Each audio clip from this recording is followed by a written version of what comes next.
ओ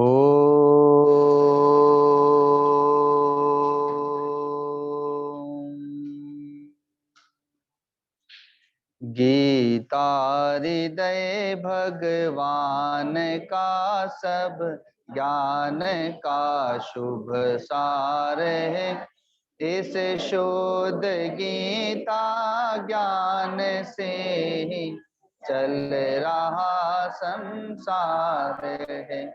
गीता परम विद्या सनातन सर्वशास्त्र प्रधान है।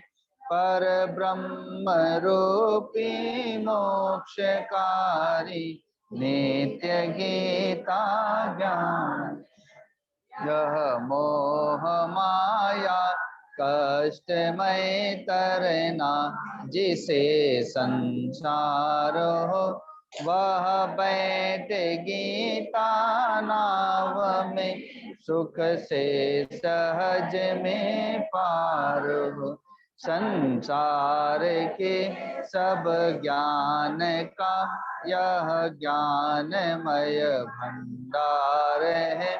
श्रुति उपनिषद वेदांत ग्रंथों का परम शुभ सार है। गाते जहाँ जन नित्य, आवाज बढ़ाओ, निरंतर नेम से रहते वहीं सुख कंद नटवर नंद नंदन प्रेम से। गाते जहाँ जन गीत गीता प्रेम से। दर ध्यान है तीरथ वहीं भव के सभी शुभ शुद्ध और महान है।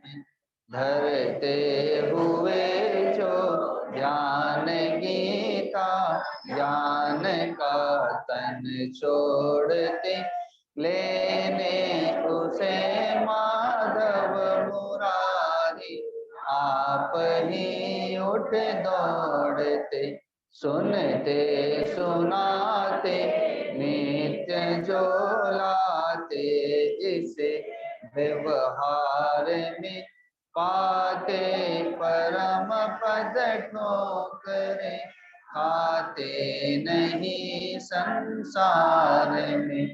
पाते परम पद ठोकरे खाते नहीं संसार में। हरि ओम तत्सत्। हरि ओम तत्सत्। हरि ओम तत्सत्। प्रथम अध्याय श्लोक संख्या 21।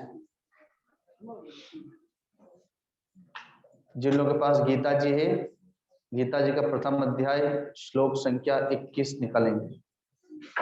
20-21।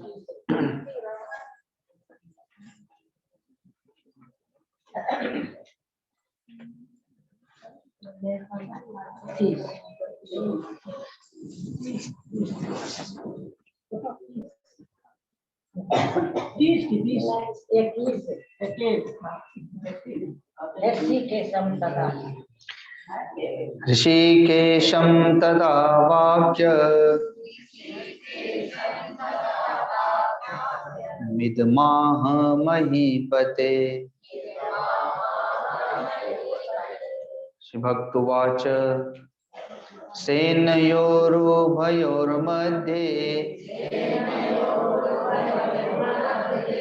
रथं स्थापय मेच्युत।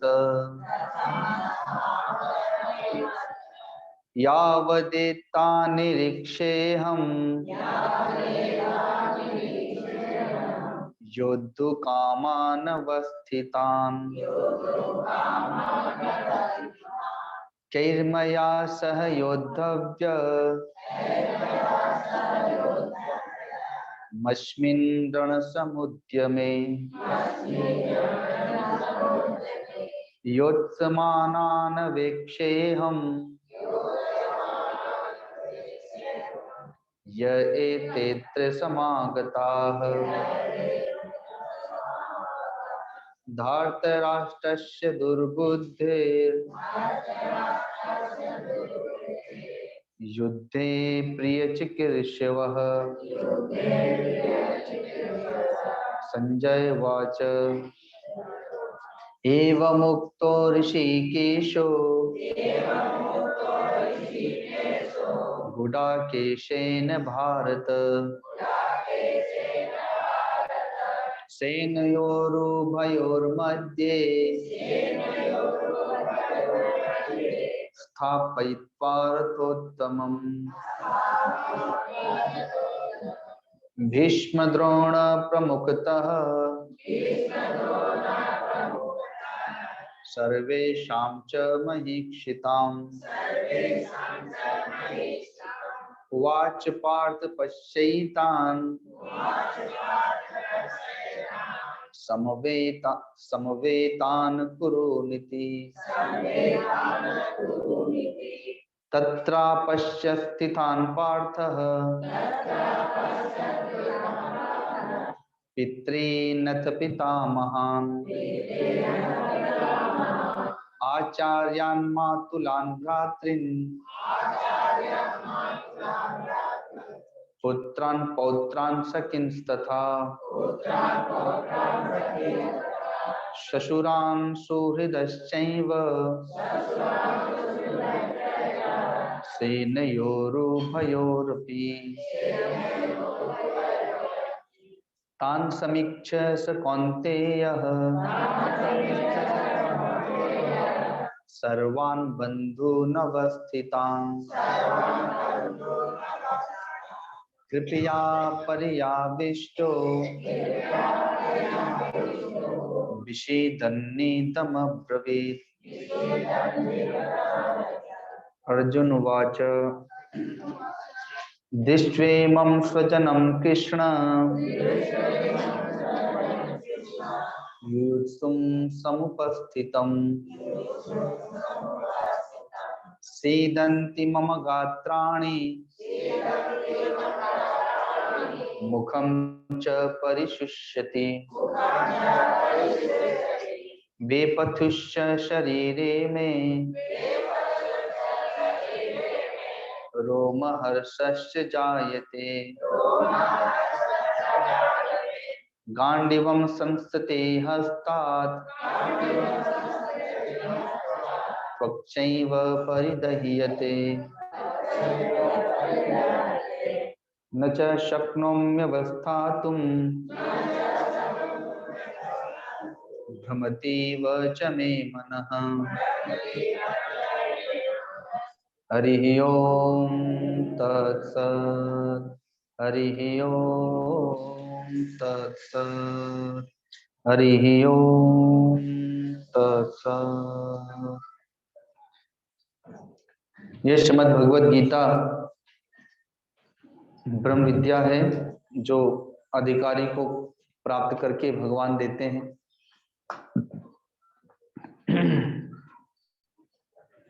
भगवान को अपने जीवन काल में अर्थात भगवान श्री कृष्ण के समय में उन्हें भगवान मानने वाले कुछ लोग थे। संतगण उन्हें भगवान जानते थे। थोड़ा सा आवाज ठीक करो, आवाज गूंज रहा है। भगवान को सद्गुरु मानने वाले कोई नहीं थे। कोई मित्र, कोई अर्थात कोई सखा, कोई भाई, कोई अन्य रूपों में मानने वाले तो थे, लेकिन भगवान को भगवान मानने वाले कम थे और सद्गुरु मानने वाले तो कोई भी नहीं थे। तो प्रथम बार महात्मा अर्जुन ने भगवान को अपना सद्गुरु बनाया और भगवान अर्जुन के साथ में पहले भी कई युद्धों में भी रहे और कई समय भी रहे, लेकिन भगवान ने कभी ज्ञान का उपदेश तो नहीं दिया। यह प्रथम अवसर है जब भगवान ज्ञान का उपदेश दे रहे हैं। जब कोई अधिकारी होता है तभी ज्ञान दिया जाता है, अन्यथा वह ज्ञान को समझ नहीं पाएगा और ज्ञान उसके समझ में आएगा भी नहीं।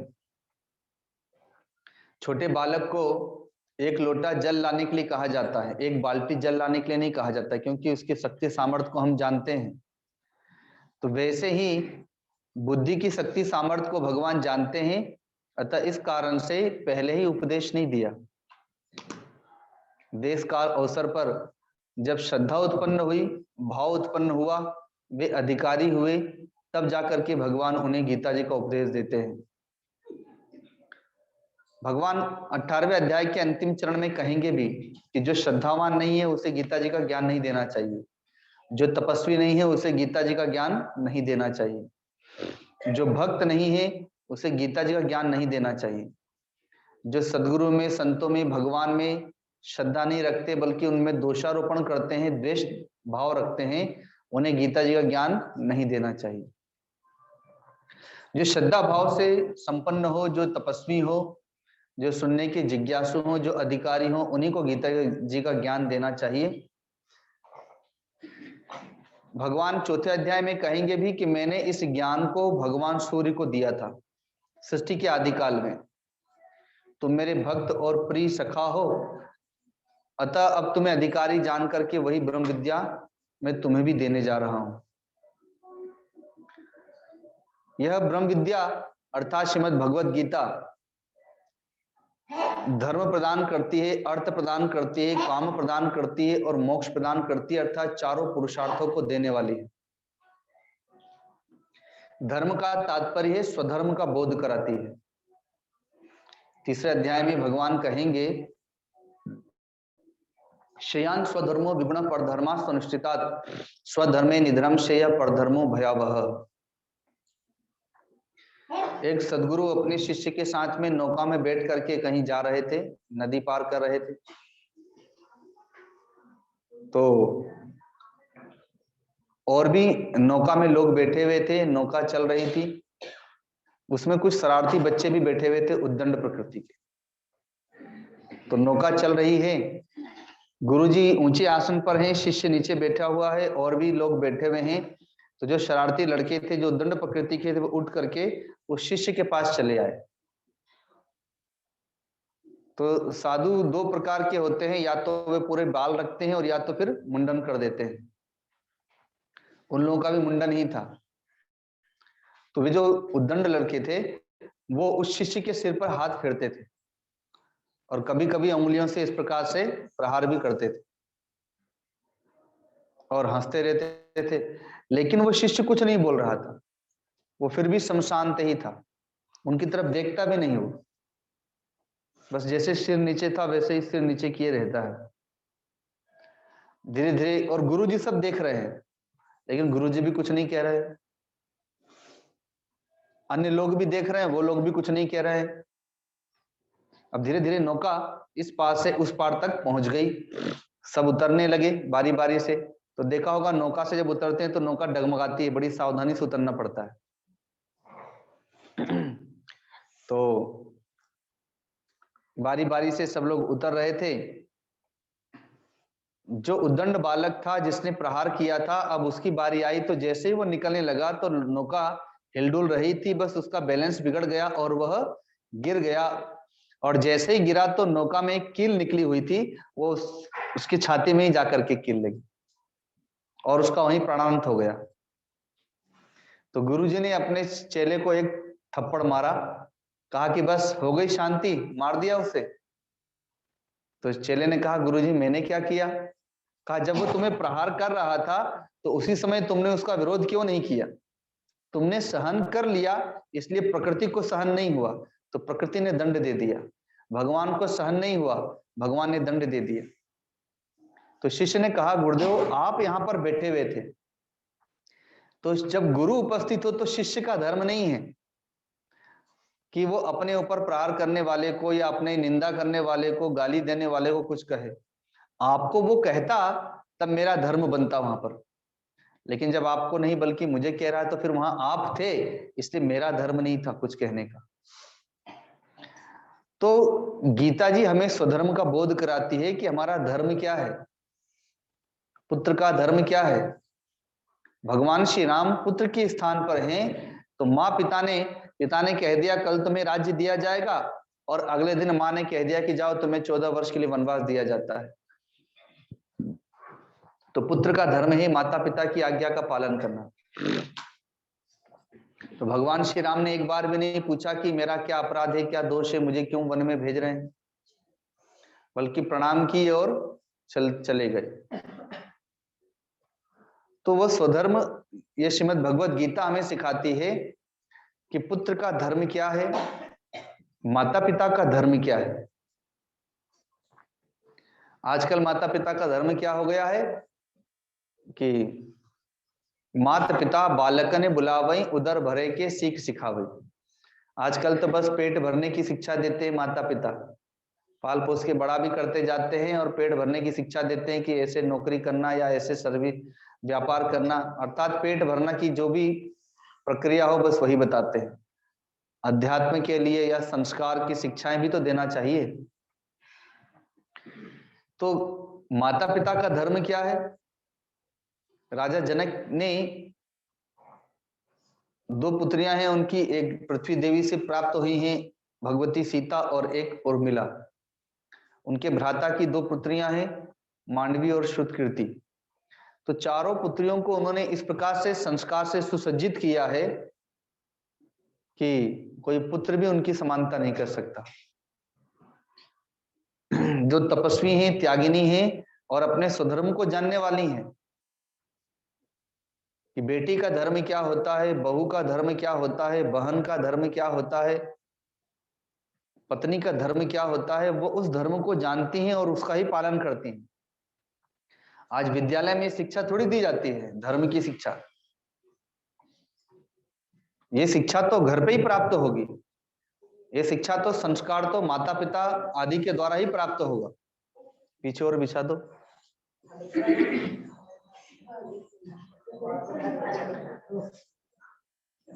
तो स्वधर्म हमें गीता जी प्रदान करती है। पत्नी का धर्म क्या है और पति का धर्म क्या है, यह श्रीमद् भगवत गीता हमें प्रदान करती है। जब स्वधर्म का बोध हो जाता है तो स्वधर्म में गमन करने वाले को कभी अशांति नहीं होती। श्रेयान स्वधर्मो विगुण पर धर्मा सुनिश्चिता स्वधर्मे निधनम श्रेय पर धर्मो भयावह। दूसरे का धर्म तो भय को देने वाला है, दूसरे का धर्म तो अशांति को देने वाला है, दूसरे का धर्म तो बेचैनी देने वाला है। केवल हमारा जो अपना स्वधर्म है वही हमारा कल्याण करेगा और वही हमें शांति प्रदान करेगा। भक्त प्रहलाद अपने धर्म में रहते हैं, पिता प्रताड़ित करते हैं, वो पिता का धर्म है, पिता जाने। पुत्र का धर्म है पिता की आज्ञा का पालन करना, पिता की सेवा करना, लेकिन पिता की उचित आज्ञा का पालन करना, अनुचित आज्ञा का पालन नहीं करना। पिता कहे शराब पियो तो क्या शराब पिएंगे, पिता कहे बीड़ी पियो तो क्या बीड़ी पिएंगे, पिता कहे चोरी करो तो क्या चोरी करेंगे। तो पिता की भी उचित आज्ञा का पालन करना, अनुचित आज्ञा का नहीं। तो इसीलिए भक्त प्रहलाद अशांत नहीं होते हैं, बल्कि अशांत होता है हिरण्यकश्यप, क्योंकि वो पिता के धर्म का पालन नहीं कर रहा है। तो जब हम अशांत हो रहे हैं तो जान ले कि हम पराये धर्म में प्रतिष्ठित हो गए हैं, अन्यथा कोई हमें अशांत कर ही नहीं सकता अगर हम अपने स्वधर्म का पालन कर रहे हैं। भगवान श्री राम अशांत नहीं हुए, लेकिन मां कैकेयी अशांत हो गई। जब वन प्रदेश में महात्मा भरत जाते हैं प्रभु श्री राम को मनाने के लिए, तो सभी लोग जाते हैं।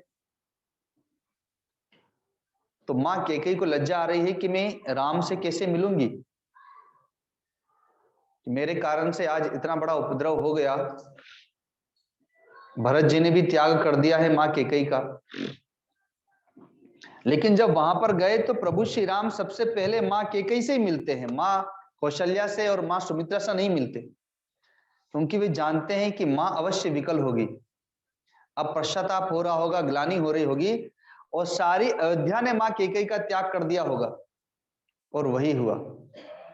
जब सर्वप्रथम मां कैकेयी से भेंट होती है वन में, तो प्रभु श्री राम ने उन्हें प्रणाम किया और पूछा कि मां कैसी हो।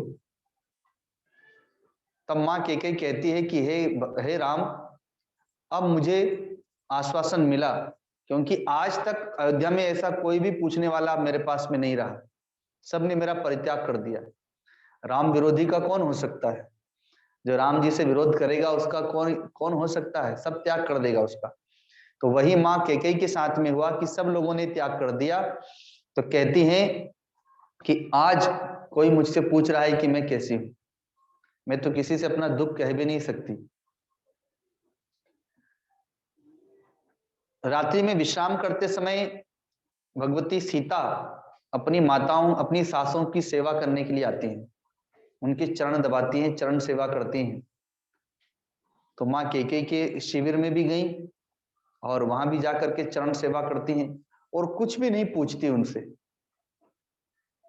और ना कि माँ कैकेयी की कुछ हिम्मत हो रही है कुछ पूछने की, कि क्या पूछेगी बेटी कैसे रह रही हो वन में? अरे मैंने ही जब वन में भेजा है तो मैं कैसे पूछ सकती हूँ?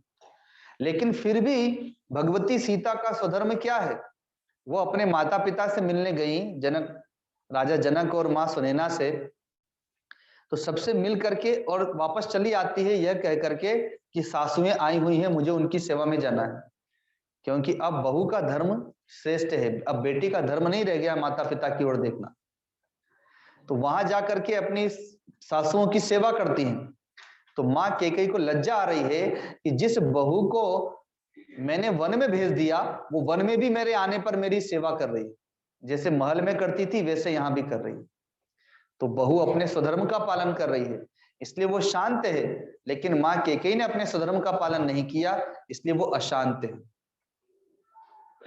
और प्रार्थना करती पृथ्वी देवी से कि हे पृथ्वी, तुम फट जाओ, मुझे स्थान दो तो मैं धरती में समा जाऊं। अब मेरा जीवन किस काम का? इस कलंक को धारण करके मैं कैसे जीवन जीऊंगी? अब तो नरक में भी मुझे स्थान नहीं मिलेगा। स्वर्ग तो छोड़िए, नरक में भी मुझे स्थान नहीं मिलेगा कि मैंने राम जैसे पुत्र को, सीता जैसी बहू को वन में भेज दिया, जिन्होंने एक बार भी मुझसे कुछ कहना तो दूर मेरे प्रति दुर्भावना भी नहीं आने दी, और अपने धर्म का पालन कर रहे। और मैं कैसी मां हूं जो अपने धर्म का पालन नहीं कर सकी? तो प्रार्थना करने पर पृथ्वी भी स्थान नहीं दे रही है। एक तरफ मां सीता ने प्रार्थना की तो पृथ्वी ने स्थान दे दिया, लेकिन मां कैकेयी के प्रार्थना करने पर तो पृथ्वी ने स्थान भी नहीं दिया। कहा कि अब तो ऐसे ही दंड भोगना पड़ेगा, अर्थात कलंक को धारण करके जीवन धारण करना पड़ेगा। तो 14 साल तक अयोध्या में रह करके उसी कलंक को धारण करके रहती हैं, प्रतीक्षा करती हैं कि जब राम आएंगे तभी मेरा समाधान होगा। तो भगवान श्री राम तो अशांत नहीं हुए, भगवती सीता तो अशांत नहीं हुई, क्योंकि वे एक पुत्र का और पुत्र वधू का जो धर्म होता है उसका पालन कर रहे हैं। आज हम अशांत इसलिए हैं क्योंकि हम अपने धर्म का पालन नहीं कर रहे हैं। तो गीता जी हमें धर्म सिखाती है, अर्थ प्रदान करती है, कामनाओं की पूर्ति करती है। किसी के मन में कुछ कामना है, किसी के मन में कुछ कामना है, गृहस्थ आश्रम कामनाओं का सागर ही है। तो जो सकामी है उनकी सकामता को पूर्ण करती है गीता जी। गुरुदेव ने गीता जी की महिमा का गायन करते हुए कहा है कि गीता गाए प्रभु ने ऐसी, गाई नहीं जाए गीता गाई प्रभु ने ऐसी, गाई नहीं जाए। महाराज कछु गाए भक्तन मन भाए, महाराज कछु गाए भक्तन मन भाए, गीता गाई प्रभु ने ऐसी, गाई नहीं जाए गीता गाई।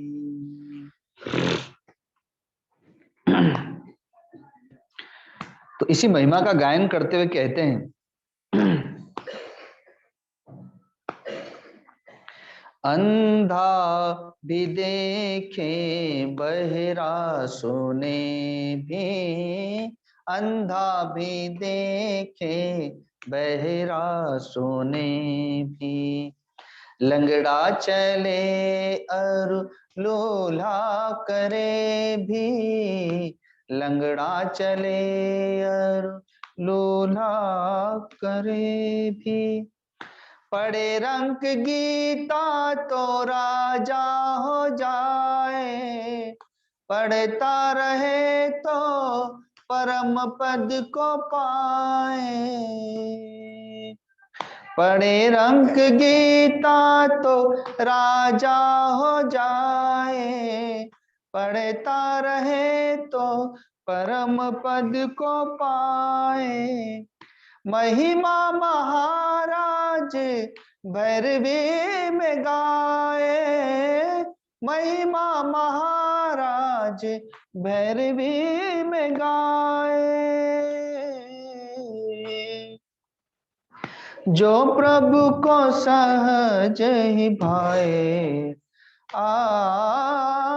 प्रभु को जो सहज ही भाए, गीता गाए प्रभु ने ऐसी गाई नहीं जाए, गीता गाए प्रभु ने ऐसी गाई नहीं जाए। जो नेत्र विहीन है, गीता जी उन्हें नेत्र प्रदान करती है। जो लूले हैं उन्हें दिव्य हाथ प्रदान करती है, जो लंगड़े हैं उन्हें दिव्य पांव प्रदान करती है, जो गूंगे हैं उन्हें दिव्य वाणी प्रदान करती है। ऐसी यह गीता जी की महिमा है। यदि कोई निर्धन पढ़े रंग राजा तो पढ़े रंग गीता तो राजा हो जाए, अर्थात यदि कोई रंग जैसा निर्धन भी है, गीता जी का पाठ करता है श्रद्धा के साथ, भाव के साथ में और समर्पित करता है, तो ये गीता जी अर्थ भी प्रदान करती है, वह राजा हो जाएगा। और फिर भी राजा बनने के उपरांत भी पाठ करता रहता है, तो धीरे धीरे यह ब्रह्म विद्या अपने आप को प्रकाशित कर देगी, अर्थात भगवान को ला करके दे देगी। तो सकामियों की सकामता भी गीता जी पूर्ण करती है। जो निष्कामी है उन्हें भक्ति प्रदान करती है, ज्ञान प्रदान करती है, वैराग्य प्रदान करती है, लेकिन सकामियों की सकामता भी पूर्ण करती है। इसलिए धर्म के साथ साथ अर्थ और काम भी, अर्थात कामनाएं भी पूरी करती है। तो इसीलिए जब किसी को कुछ कष्ट होता है, किसी बात का अभाव होता है, तो हम लोग उसे गीता जी का पाठ बता देते हैं। किसी को 10वें अध्याय का पाठ बता देते हैं कि आप इस अध्याय का पाठ करिए प्रतिदिन और भगवान से प्रार्थना कीजिए, पाठ को समर्पित कीजिए। क्योंकि जिस प्रकार से हम पृथ्वी में बीज बोते हैं, तभी तो पृथ्वी उन बीजों को अनंत गुना करके देती है। अगर बीज नहीं बोंगे तो पृथ्वी कहां से देगी। भगवती द्रौपदी ने भगवान श्री कृष्ण की उंगली कटने पर शिशुपाल का वध करते समय अपनी साड़ी फाड़ करके और भगवान की उंगली को बांधा था, जो रक्त बह रहा था। तो भगवान ने उसी साड़ी के टुकड़े से ही तो अनंत गुना साड़ी बढ़ा करके दी थी। वैसे ही हम भगवान से मांगते तो अवश्य है, पर भगवान को देते क्या है। तो प्रतिदिन गीता जी का पाठ भगवान को देते जाए, भगवान उसी को अनंत गुना करके देंगे, अर्थात उसी से आप निर्धन है तो आपको धन देंगे, आपको किसी अन्य वस्तु की आवश्यकता है तो वो अन्य वस्तु देंगे, क्योंकि आपने उन्हें पाठ समर्पित किया है, तो वो उसी पाठ को अनंत गुना करके देंगे। जब महिषासुर, शुंभ निशुंभ, मधुकैटभ, नहीं शुंभ निशुंभ और महिषासुर आदि, रक्त बीज आदि, ये जब राक्षस धरती पर प्रलय मचाने लगे, तो सारे देवी देवताओं ने, संतों ने, सिद्धों ने, ऋषि महर्षियों ने प्रार्थना की, तो आदि शक्ति जगत जननी मां दुर्गा के रूप में प्रकट हुई, लेकिन वो बिना अस्त्र शस्त्र के प्रकट हुई थी। आई है रक्षा करने के लिए ही, लेकिन बिना अस्त्र शस्त्र के प्रकट हुई। उस समय सारे के सारे देवी देवताओं ने उन्हें अपना अपना अस्त्र प्रदान किया। भगवान नारायण ने अपना सुदर्शन चक्र प्रदान किया, भगवान शिव ने अपना त्रिशूल प्रदान किया, ब्रह्मा जी ने ब्रह्मास्त्र, देवराज इंद्र ने इंद्रास्त्र, सबने अपने अपने दिव्यास्त्र दिए। उन दिव्यास्त्रों को लेकर के देवी ने उन सारे के सारे असुरों का विनाश किया। तो वैसे ही हमारे पापों से, हमारे संस्कारों से युद्ध लड़ने के लिए भगवान अवतार लेंगे, शक्ति अवतार लेगी, तो हमें उन्हें कुछ देना पड़ेगा जिससे वो हमारे उन पापों से, संस्कारों से लड़ें। तो क्या देना होगा? तो गीता जी का पाठ दे, क्योंकि गुरुदेव ने कहा है कि यह गीता जी ब्रह्म विद्या तो है ही, यह गीता जी ही ब्रह्मास्त्र है, यह गीता जी ही नारायणास्त्र है, यह गीता जी ही इंद्रास्त्र है, यह गीता जी ही भगवान का सुदर्शन चक्र है, यह गीता जी ही महामृत्युंजय मंत्र है, यह गीता जी ही गायत्री मंत्र है, नवार्ण मंत्र है, यह गीता जी ही ज्योतिष शास्त्र भी है, क्योंकि हमारे रोग का भी निदान करती है। अतः ऐसा जान करके कि यह स्वधर्म प्रदान करती है, यह अर्थ प्रदान करती है, यह कामनाओं की पूर्ति करती है, और यह वह दिव्यास्त्र है जो हमारे सारे के सारे पापों को नष्ट कर सकती है। ऐसा जान करके जो गीता जी की शरण में आता है, तो गीता जी उसे मोक्ष प्रदान करती है, क्योंकि गीता जी में ही भगवान ने प्रतिज्ञाएं की हैं, जो कल मैंने बताया था कि मन मना भव मद भक्तो मद्याजी माम नमस्कुरु मामे वैसे सत्यम ते प्रति जाने प्रियोषि में, मैं सत्य प्रतिज्ञा करके कहता हूं, मैं तुम्हारा उद्धार कर दूंगा। अर्थात जो भी मुझे अपना मन देगा मैं उसका उद्धार कर दूंगा, जो मेरी आज्ञा का पालन करेगा मैं उसका उद्धार कर दूंगा, जो मेरी पूजा आराधना करेगा, मुझे नमस्कार करेगा, अपने कर्मों को समर्पित करेगा, मैं उसका उद्धार कर दूंगा। ये भगवान ने केवल गीता जी में ही कहा है। तो इसलिए गीता जी धर्म प्रदान करती है, अर्थ प्रदान करती है, कामनाओं की पूर्ति करती है और मोक्ष प्रदान करती है। कल के प्रकरण में हमने देखा कि दोनों पक्षों से शंख ध्वनि हुई, अर्थात जब शत्रु आक्रमण करता है तो पहले शंख ध्वनि करता है, नाद करता है। शेर भी आक्रमण करता है तो पहले गर्जना करता है, नाद करता है। कुत्ता भी आक्रमण करता है तो पहले भौंकता है, नाद करता है। ऐसे ही पहले जब लड़ाई झगड़े होते हैं तो पहले हल्ला ही होता है, एक दूसरे को डांटा फटकारा जाता है, गाली गलौज होती है, गर्जना होती है, उसके बाद लाठियां चलने लगती है, लात मुक्का चलने लगते हैं। तो ठीक वैसे ही इस शरीर में जो हमारे शत्रु हैं, संस्कार, कुसंस्कार, वे जब हम पर आक्रमण करते हैं तो पहले गर्जना करते हैं। नींद जब आक्रमण करती है तो पहले गर्जना करती है। कैसे गर्जना करती है? उबासी आने लगती है, वो नींद का नाद है। हम कहते हैं देखो अब नींद आ रही है, अब उबासी आने लगती है, दूसरे भी बोल देते हैं अरे तुमको तो बहुत उबासी आ रही, जाओ जाके सो जाओ, नींद आ रही है तुम्हें। वैसे ही क्रोध जब प्रकट होना होता है तो उसके पहले वो नाद करता है, आंखें लाल हो जाती है, होठ फड़कने लगते हैं, कहते हैं देखो अब गुस्सा मत दिलाओ, मुझे बहुत गुस्सा आ रहा है, नहीं तो अभी थप्पड़ मार दूंगा। तो क्रोध आने से पहले नाद प्रकट कर देता है। ऐसे ही लोभ, मोह, भय, राग, द्वेष, ये प्रकट होने के पहले संकेत कर देते हैं, वह संकेत ही उनका नाद है। ये सब कौरवों की सेनाएं हैं जो नाद करती हैं आक्रमण करने से पहले। और वैसे ही पांडवों की सेना भी आपके पास में है, जो सद्वृत्तियां हैं, दया, करुणा, प्रेम, सत्य, धर्म, यह पांडवों की सेना है जो हमारे हृदय में है, और यह भी नाद करती है। तो दोनों ओर से नाद होता है। तो कहते हैं कि जब नाद संपन्न हो गया तो अब तो अस्त्र शस्त्र चलना चाहिए। जब शंख ध्वनि हो गई, बिगुल बज गया, तो अब तो युद्ध होगा। लेकिन उसी समय भगवत प्रेरणा से महात्मा अर्जुन भगवान से कहते हैं कि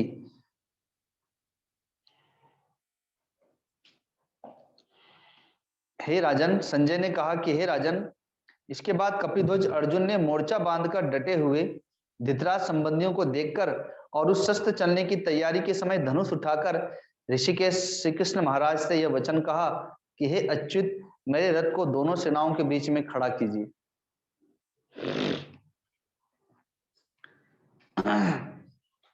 यद्यपि वो भगवान की प्रेरणा से ही था, वे नर नारायण की जोड़ी है जो इस समय भगवान श्री कृष्ण और अर्जुन के रूप में प्रकट हुए हैं।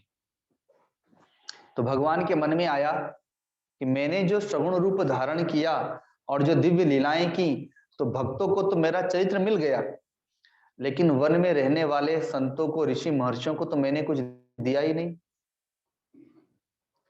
तो उन्हें क्या चाहिए? उन्हें भगवान का आध्यात्मिक स्वरूप चाहिए, उन्हें भगवान का ज्ञानमय स्वरूप चाहिए। अतः भगवान अब अपना ज्ञान प्रकट करना चाहते हैं। लेकिन कोई अधिकारी हो तो अधिकारी महात्मा अर्जुन है। तो महात्मा अर्जुन को निमित्त बना करके भगवान एक दिव्य अवतार लेना चाह रहे हैं, और वह श्रीमद् भगवत गीता है। अतः महात्मा अर्जुन के मन में प्रेरणा होती है और वह कह देते हैं कि मेरे रथ को दोनों सेनाओं के बीच में ले चलिए, जहां मैं देख सकूं कि मुझे किन किन से युद्ध करना है।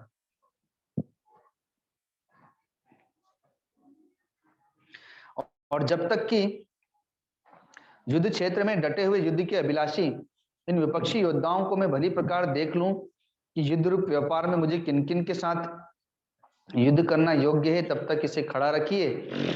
और दुर्बुद्धि दुर्योधन का युद्ध में हित चाहने वाले जो ये राजा लोग आए हैं, इस सेना में आए हुए इन युद्ध करने वालों को मैं देखूंगा। भगवान को महात्मा अर्जुन कह रहे हैं कि मेरे रथ को दोनों सेनाओं के बीच में ले चलिए। तो वह तो चूंकि भगवान की ही प्रेरणा से हो रहा है, अन्यथा होना तो यह चाहिए कि महात्मा अर्जुन को प्रभु से निवेदन करना चाहिए कि हे प्रभु, अब मैंने अपनी रथ की बागडोर आपको सौंप दी, मैंने अपने जीवन की बागडोर आपको सौंप दी, अब आप ले चलें जिस ओर ले चलना चाहते हैं, और मुझे आज्ञा प्रदान करें कि मैं किससे युद्ध करूं और कैसे युद्ध करूं। अब आपकी आज्ञा में ही मैं युद्ध करूंगा। लेकिन होता क्या है कि हम भगवान को मानते जरूर है, लेकिन जानते नहीं हैं। हम भगवान को मानते जरूर हैं, लेकिन भगवान की आज्ञा नहीं मानते। हम सदगुरु को मानते अवश्य, लेकिन सदगुरु की आज्ञा नहीं मानते हैं, बल्कि अपनी बात मनवाने के चक्कर में रहते हैं। तो वैसे ही महात्मा अर्जुन ने यहाँ पर किया है कि मेरे रथ को दोनों सेनाओं के बीच में ले चलिए, मैं देखना चाहता हूं मुझे किन किन से युद्ध करना है। मैं यह भी देखना चाहता हूं कि दुर्बुद्धि दुर्योधन के पक्ष में कौन कौन आया है हमसे युद्ध लड़ने के लिए। तो भगवान भी कहते हैं कि ठीक है, ले चलता हूं भाई, तुमने मुझे सारथी बनाया है तो सारथी समझ रहे हो, तो दोनों सेनाओं के बीच में ले चलते हैं। तो सदगुरु बना लेना और सदगुरु की आज्ञा में गमन करना। जब आपने सदगुरु बना दिया तो आपने अपने जीवन की बागडोर नहीं सौंपी। जब आपने सदगुरु बना लिया तो अब सदगुरु के ऊपर अपने जीवन का भार समर्पित नहीं किया। आप अपने ही भार ढोते रहते हैं, अपने संसार को आप अपने ही चलाते रहते हैं, तो फिर वह भी चुपचाप देखते रहते हैं। भगवान श्री कृष्ण के समान भगवान ने दोनों सेनाओं के बीच में रथ को ले जाना प्रारंभ किया। भगवान ने पितामह भीष्म के सामने से रथ लेकर के गए, खड़ा नहीं किया पहले। तो जैसे ही पितामह भीष्म के सामने से रथ गुजरता है, महात्मा अर्जुन ने पितामह भीष्म को देखा, पितामह भीष्म ने महात्मा अर्जुन को देखा, तो दादा पोते के रूप में दिखाई दे रहे हैं।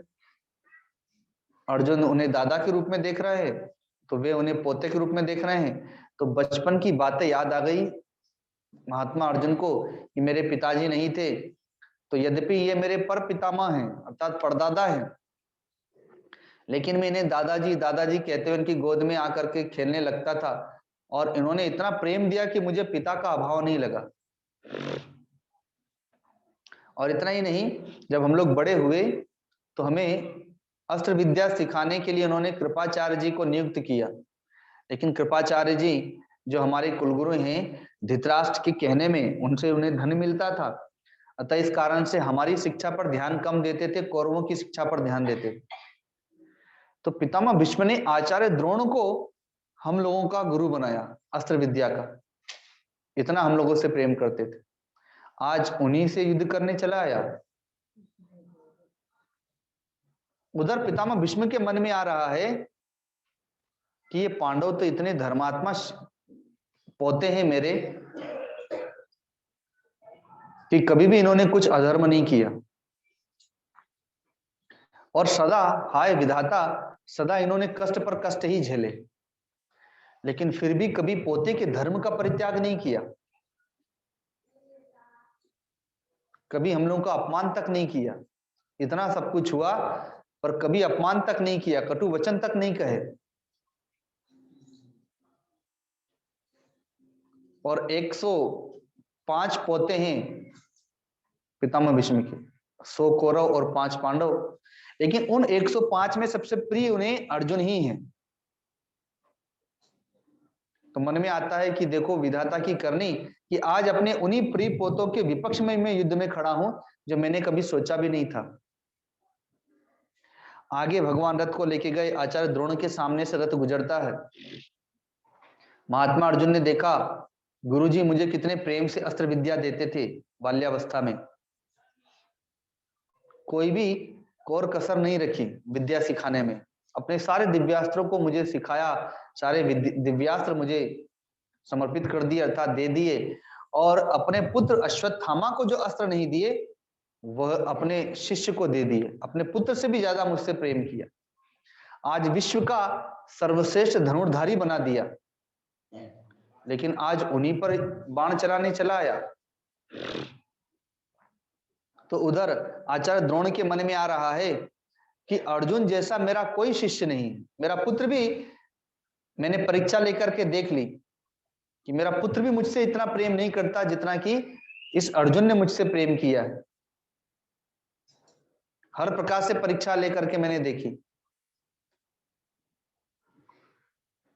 लेकिन आज विधाता की करनी तो देखो कि आज उसी अपने प्रिय शिष्य के विपक्ष में मैं युद्ध में खड़ा हूं।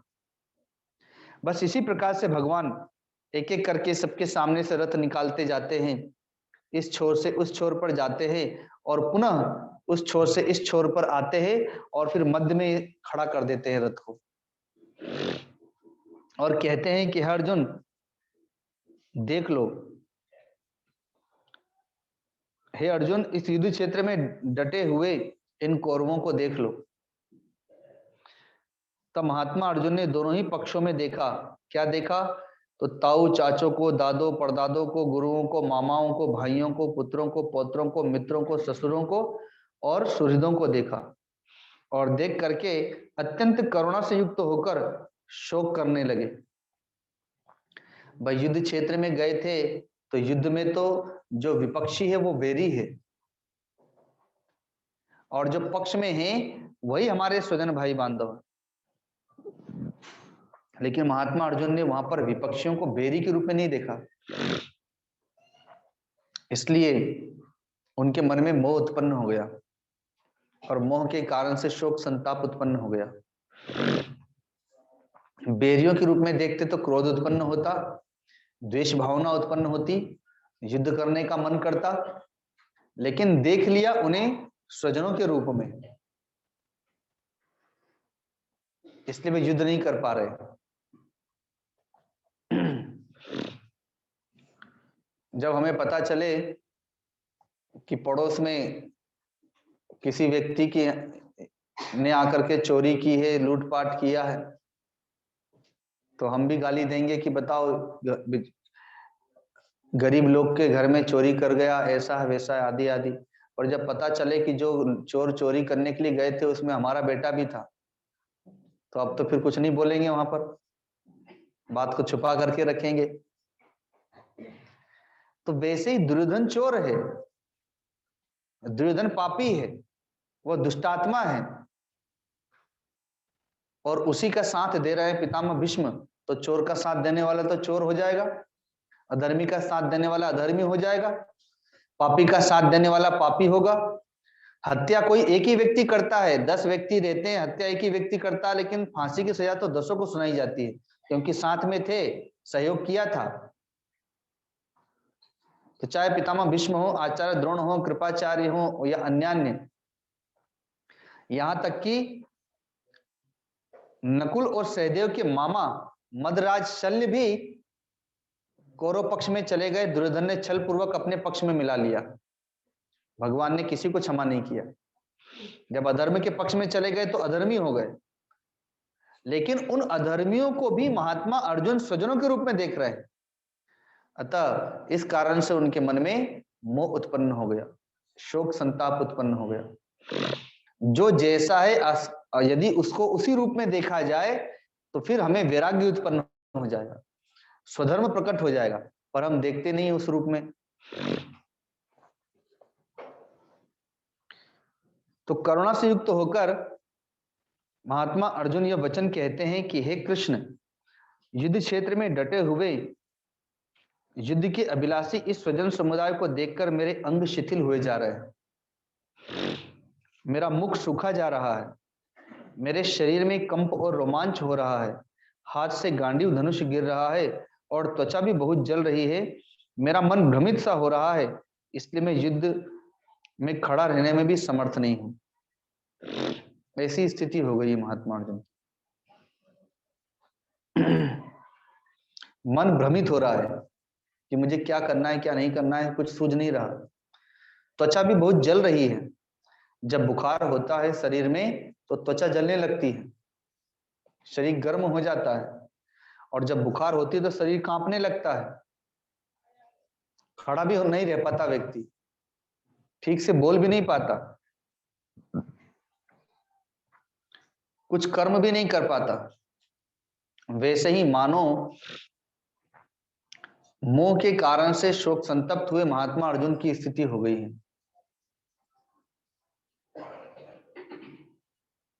अतः इस कारण से वे युद्ध नहीं कर पा रहे। श्रीमद् भागवत महापुराण में राजर्षि मुचुकुंद की कथा है। देवताओं में और असुरों में युद्ध हुआ, तो देवताओं ने धरती के राजाओं को युद्ध में आमंत्रण दिया, जिनमें राजा मुचुकुंद गए और उन्होंने युद्ध किया। जैसे किसी समय राजा दशरथ भी गए थे, तो वो बहुत वर्षों तक युद्ध चलता रहा और इस युद्ध में देवताओं की विजय हो गई। तो विजयोल्लास से परिपूर्ण हुए देवताओं ने उत्सव मनाया।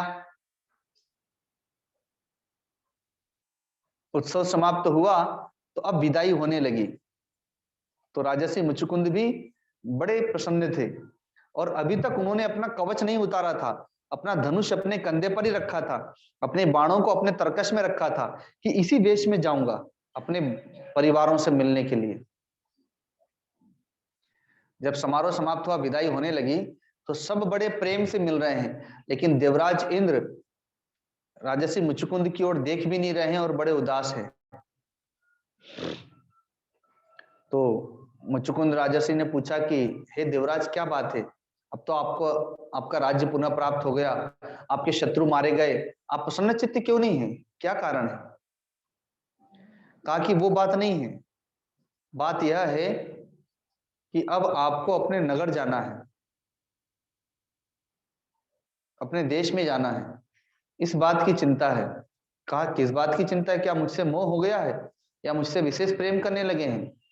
कहा वह भी बात नहीं है, आपने हमारी सेवा की है, लेकिन जब आप यहाँ पर आए और अब जा रहे हैं उसके बीच में तो वहां की कई युग बीत गए, आपका परिवार में तो अब कोई भी नहीं बचा। जो आपका पुत्र था, जो पत्नी थी, जो माता पिता थे, भाई बांधव थे, वो तो कब के काल के गाल में चले गए।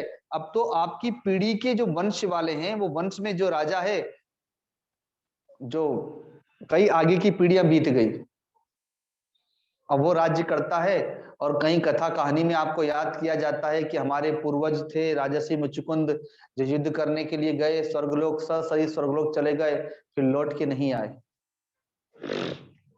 अब आप जाएंगे तो आपको कोई नहीं पहचानेगा, बल्कि आपको भूत समझ करके सब डरेंगे, भागेंगे, अरे राजर्षि मुचुकुंद का भूत आ गया।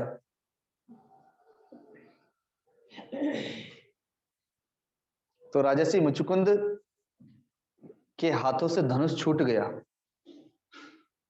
तरकश उनका वह भी खुल गया, और उत्साह जो था वह भी चला गया, एकदम हतोत्साहित हो गए, शरीर में थकान हो गई, युद्ध की थकान अब जाके प्रकट हुई, और कहते हैं अब मुझे विश्राम करना है, ऐसा स्थान बताएं जहां मुझे कोई उठाए नहीं। तब देवराज इंद्र ने एक गुफा बताई, गुजरात प्रदेश में माना जाता है उस गुफा को, कहा कि वहां जाकर के विश्राम करें। बाद में फिर वे चले गए थे बद्रीनाथ, जब भगवान प्रकट हुए और कालियवन का वध कराए, तब फिर वे चले गए बद्रीनाथ। तो उसी गुफा में जाकर के वे विश्राम करने लगते हैं। तो जब तक पता नहीं था कि मेरे स्वजन भाई बांधव मारे नहीं गए हैं, तब तक बड़े उत्साहित थे।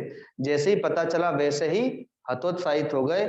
ठीक वैसे ही महात्मा अर्जुन की स्थिति होती, स्वजनों को जैसे ही देखा युद्ध में विपक्ष में, वैसे ही उनके हाथों से अस्त्र शस्त्र छूटने लगे, उत्साह चला गया, शरीर कांपने लगा और उदास हो गए। तो ये महात्मा अर्जुन की कहानी नहीं है, हम सबकी कहानी है। हम मोह ममता के कारण से स्वधर्म का पालन नहीं कर पाते, शोक संतप्त हो जाते हैं। यदि पुत्र अधर्म में खड़ा है, अधर्म के पक्ष पर खड़ा है, तो हम उसका त्याग नहीं कर पाते, उससे धर्म युद्ध नहीं कर पाते। यदि माता पिता अधर्मी हैं, तो हम शील संकोचवश उनसे कुछ बोल नहीं पाते, धर्म युद्ध नहीं कर पाते। यदि पति शराबी है, कबाबी है, तो हम उसका विरोध नहीं कर पाते हैं, अपने स्वधर्म का पालन नहीं कर पाती। ऐसे ही पत्नी आज्ञा का पालन नहीं करती, सास ससुर की सेवा नहीं कर पा रही है या नहीं कर रही है, तो भी पति कुछ नहीं कह पा रहा है, वह धर्म का पालन नहीं कर पा रहा है, ना खुद कर रहा है, ना उससे करा पा रहा है। तो महाभारत का युद्ध तो हम सबके घर में ही हो रहा है। कुरुक्षेत्र का मैदान तो हमारा अपना घर ही है, जहां स्वजनों का युद्ध हो रहा है। और महात्मा अर्जुन जैसी हमारी स्थिति हो रखी है कि हम युद्ध नहीं कर पा रहे हैं, अधर्मी पुत्र का, अधर्मी पिता का, अधर्मी भाई का। लेकिन भक्तों ने कहा है कि तजी ताही कोटि बेरी सब यद्यपि परम स्नेही, उसे करोड़ों बेरियों के समान समझ करके त्याग देना चाहिए, जो भगवान का विरोध करता है, जो भगवान के विरोध करने में, भगवान का भजन करने में बाधा देता है, जो स्वधर्म का पालन नहीं करता। तो कहते हैं कि बलि ने अपने गुरु का त्याग किया था, प्रहलाद ने अपने पिता का त्याग किया, विभीषण ने अपने भ्राता रावण का त्याग किया, और गोपियों ने अपने पतियों का त्याग किया था। तो वैसे ही त्याग का मतलब है युद्ध लड़ना, युद्ध करना। तो युद्ध लाठी से नहीं होता है, अनुचित आज्ञा का पालन नहीं करना है, उचित आज्ञा का पालन करना है, और उन्हें उपदेश देना है, उन्हें समझाना है, बोलना छोड़ना नहीं है। तो यह श्रीमद् भगवत गीता हमें धर्म का बोध कराती है इस प्रकार से।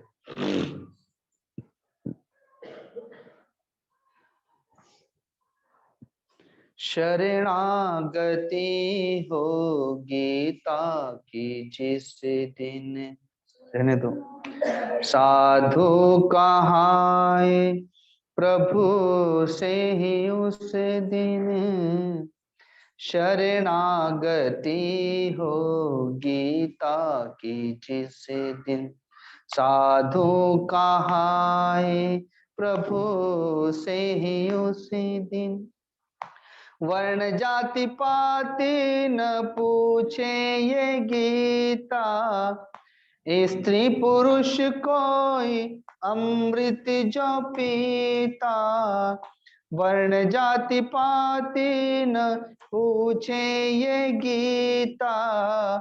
स्त्री पुरुष कोई अमृत जो पीता, परम पूज्य बनता वही सारे जग में।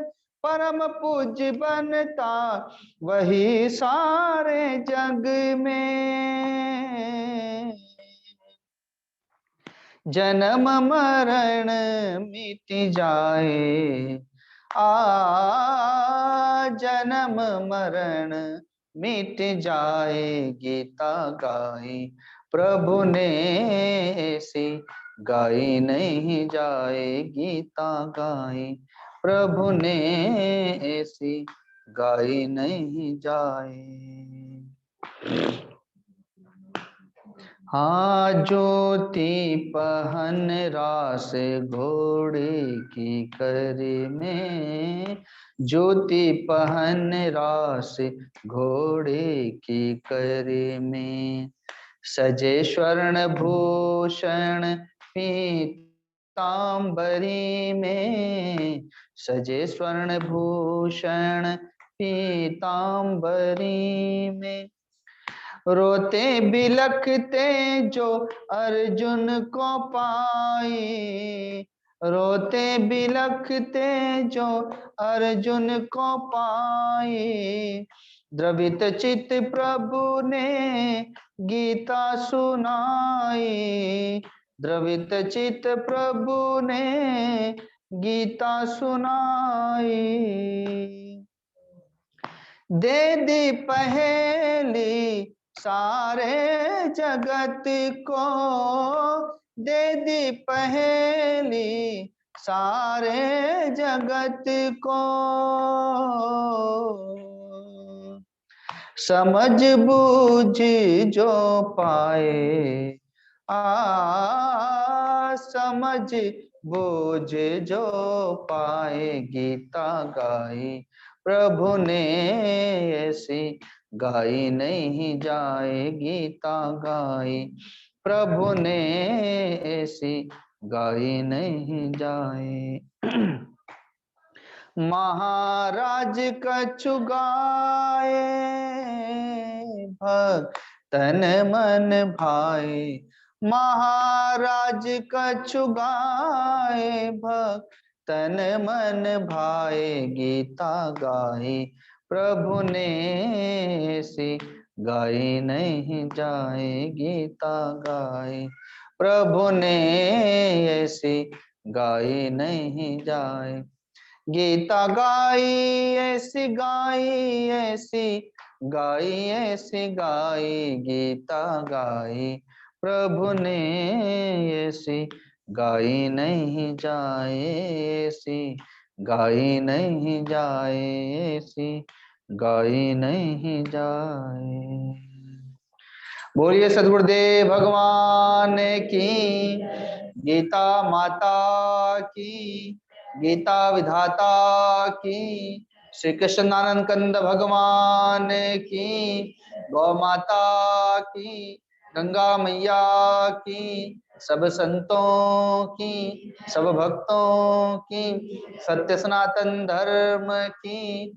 ओम नमः पार्वती पते हर हर महादेव।